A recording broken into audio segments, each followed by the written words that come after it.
আসসালামু আলাইকুম। এখন দেখবেন সংবাদ শিরোনাম। সংসদ নির্বাচন নিয়ে প্রধান উপদেষ্টার নেতৃত্বে উচ্চ পর্যায়ের বৈঠক, সবাইকে সতর্ক থাকার পরামর্শ, নিরাপত্তা, পদায়ন, গুজব প্রতিরোধে আলোচনা।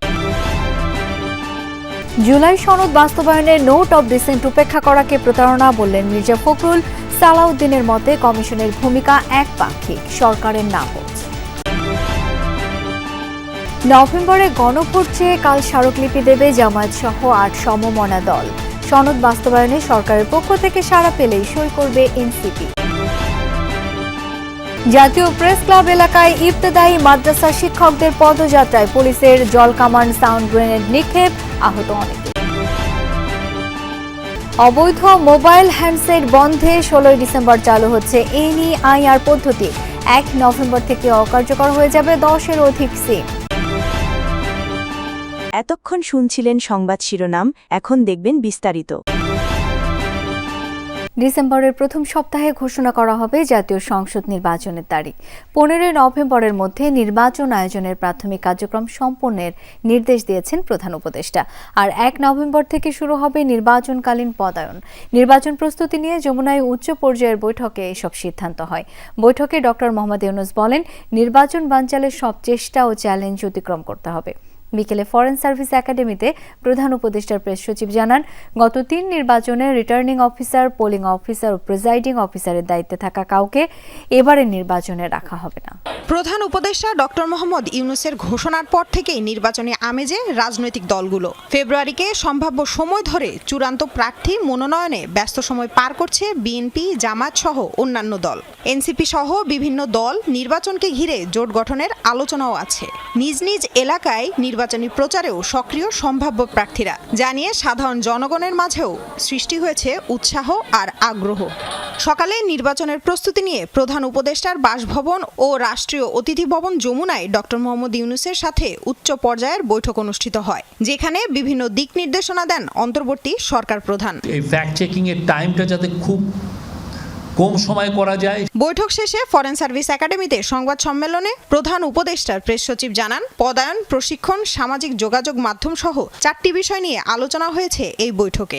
১ নভেম্বর থেকে নির্বাচনকালীন পদায়ন শুরু হবে, তবে কোনো কর্মকর্তার আত্মীয় স্বজনের এলাকায় তাকে পদায়ন করা হবে না বলেও জানান শফিকুল আলম। তাদের কোনো আত্মীয় স্বজন প্রতিদ্বন্দ্বিতা করছে কিনা, সেক্ষেত্রেও সেই বিষয়ে পদায়নের বিষয়টা এটা খুবই লক্ষ্য রাখা হবে।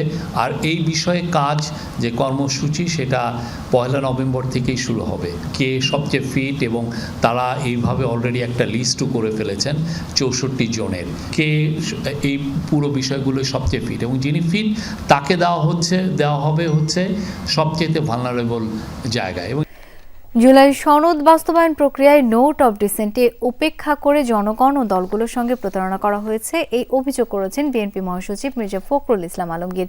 তিনি বলেন, প্রতিশ্রুত ফেব্রুয়ারিতে নির্বাচন না হলে প্রধান উপদেষ্টাকে এর দায় বহন করতে হবে। একই অনুষ্ঠানে জুনায়েদ সাকি ও নুরুল হক নূর বলেছেন, উদ্দেশ্যমূলকভাবে সংস্কারকে ভিন্ন দিকে নেওয়া হলে সংকটের মুখে পড়বে দেশ।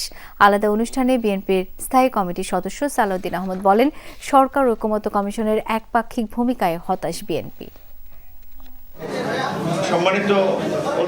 জাতীয় প্রেস ক্লাবে এক প্রকাশন অনুষ্ঠানে যোগ দেন বিএনপি, গণসংহতি আন্দোলন ও গণ অধিকার পরিষদের ৩ শীর্ষ নেতা। অনুষ্ঠানে বিএনপি মহাসচিব জুলাই সনদ বাস্তবায়ন প্রক্রিয়া সংশোধনের আহ্বান জানান। তিনি বলেন, বিভিন্ন দলের নোট অব ডিসেন্ট সনদে উল্লেখ থাকার বিষয়ে ঐকমত্য হয়েছিল কমিশনের আলোচনায়। নোট অব ডিসেন্টগুলো পুরোপুরি উপেক্ষা করা হয়েছে, ইগনোর করা হয়েছে। এটা তো ঐকমত্য হতে পারে না। তার ঐকমত্য কমিশনটা করা হয়েছিল কেন? এই ঐকমত্য কমিশন, এটা আমি বলবো যে জনগণের সঙ্গে এটা একটা প্রতারণা, রাজনৈতিক দলগুলোর সঙ্গে এটা প্রতারণা। গুলশানে একটি হোটেলে আয়োজিত সেমিনারে বিএনপি স্থায়ী কমিটির সদস্য সালাউদ্দিন আহমদ বলেন, আলোচনা ছাড়াই অনেক কিছু জুলাই সনদ বাস্তবায়ন প্রক্রিয়ায় রাখা হয়েছে। যার উপরে গণভোট হবে জুলাই জাতীয় সনদ যেটা স্বাক্ষরিত হয়েছে, সেটা তো এই সনদে নাই।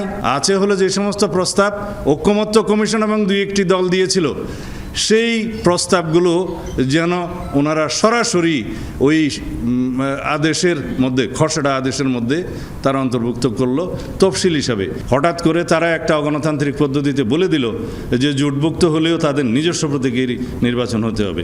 দেখলাম আরেকটি রাজনৈতিক দল তাকে সমর্থন করে যাচ্ছে। তো এটা পক্ষপাতমূলক আচরণ আমরা আশা করি না। সরকারের উপদেষ্টারা যাতে নির্বাচনে অংশ নিতে না পারে সেই বিষয়ে উদ্যোগ নিতে কমিশনকে বলা হয়েছে, জানিয়েছেন গণ অধিকার পরিষদের সভাপতি নুরুল হক নূর। প্রধান নির্বাচন কমিশনারের সাথে গণ অধিকার পরিষদের বৈঠক শেষে কথা জানান তিনি। বলেন, উপদেষ্টা পরিষদের কেউ যদি নির্বাচনে অংশ নেয় তাহলে নির্বাচন প্রশ্নবিদ্ধ হবে। এ সময় তিনি বলেন, এখনকার বাস্তবতায় এত অল্প সময়ের মধ্যে গণভোট ও জাতীয় নির্বাচন আয়োজন করা সম্ভব নয়। এই মুহূর্তে জুলাই সনদ নিয়ে বিভাজন তৈরি হলে নির্বাচন বাধাগ্রস্ত হতে পারে। নির্বাচনের মাধ্যমে জুলাই সনদের ফয়সালা হবে বলে মনে করেন তিনি। প্রতীক নিয়ে নির্বাচন কমিশনকে বিতর্কিত করা কোনো দলের উচিত হবে না বলেও মন্তব্য করেন নূর।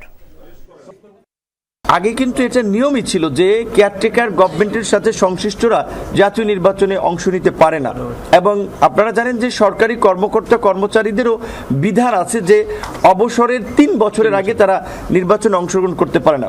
সুতরাং সেই জায়গা থেকে আমরা মনে করি অবশ্যই সরকারের উপদেষ্টা কিংবা সরকারের সুবিধাভোগী কেউ যেন এই ইমিডিয়েট নির্বাচনে অংশগ্রহণ করতে না পারে, এই বিষয়টা তো ইলেকশন কমিশনকে কনসার্ন থাকতে হবে, না হলে তো এটার কোনো ইলেকশন প্রশ্নবিদ্ধ হবে। ইবতেদায়ী মাদ্রাসা জাতীয়করণের দাবিতে আন্দোলনরত শিক্ষকদের সঙ্গে পুলিশের সংঘর্ষ হয়েছে।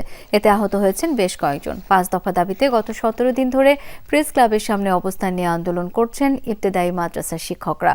আজ ব্যারিকেড ভেঙে সচিবালয়ের দিকে এগোতে চাইলে এই ঘটনা ঘটে। দাবি আদায় না হওয়া পর্যন্ত আন্দোলন চালিয়ে যাওয়ার ঘোষণা দিয়েছেন তারা।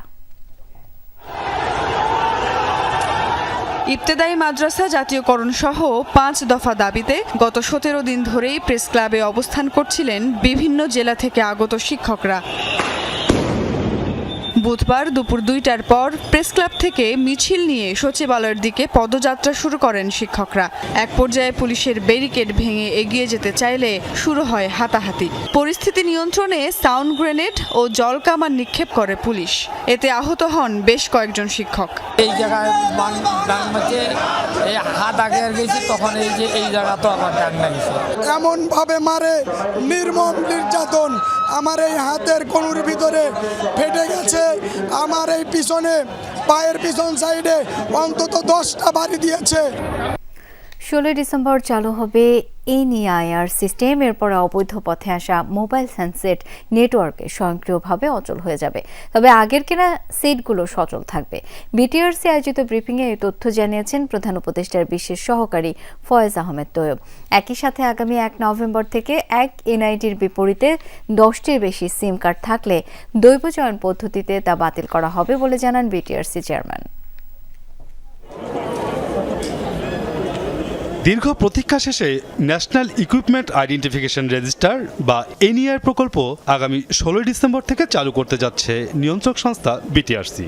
এই সিস্টেম চালুর পর চোরাকারবারিদের হাত দিয়ে আসা আনঅফিসিয়াল সেট আর মোবাইল নেটওয়ার্কে সচল হবে না। একই সাথে হারিয়ে যাওয়া বা চুরি হওয়া মোবাইল সেট উদ্ধার এবং অচল করে দেওয়াও সম্ভব হবে।